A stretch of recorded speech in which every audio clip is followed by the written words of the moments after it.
This is a Vision Commerce presentation on the receipt and invoicing of the purchase order for stock coming in. The example we've got in front of us is purchase order number 751, which if you watched the previous video about how to enter a new purchase order, you'll see this is the same purchase order that we're going to use for this example. So I'm going to jump straight to the receipting screen here. What you can see in the receipting screen is a simple entry that you have to make. Now, in not all occasions do you have to make these entries, because if you're running with a warehouse who are sending you receipt files, these receipt files will come in to the system, and assuming that it can match the line, it will automatically fill in the rotation number, it will fill in the warehouse, it will fill in the quantity and the date it's been received. So there's no need to enter anything. That's assuming it matches. If it doesn't match, then you have to do it manually and you have to use this screen. Rotation number that's entered here has to be unique. So no matter what you put in here, it has to not exist in any of the other entries you have against anything on the system. So as long as that's the case, then it's fine. It's a new rotation number. It will set this up, and I can then simply tab across and go into the receive units and enter that I received 8 of the units and the date was today.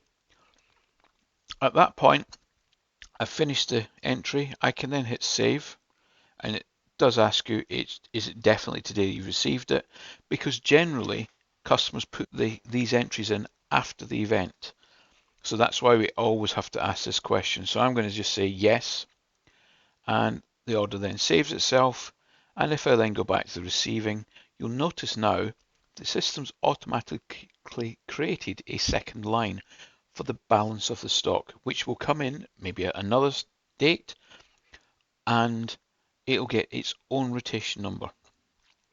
So I'm going to leave this as it stands at the moment and then move on to the invoicing part. If you look at invoicing, it's done exactly the same thing. However, your supplier may have sent you the invoice for everything. So I'm going to mark it and say, okay, I'm happy to enter this invoice. So I've then entered the 8 and the 2, which is the total amount they've invoiced for. I can then simply go, okay, that's invoiced, the prices and the values are correct, everything makes sense there, and I can hit save.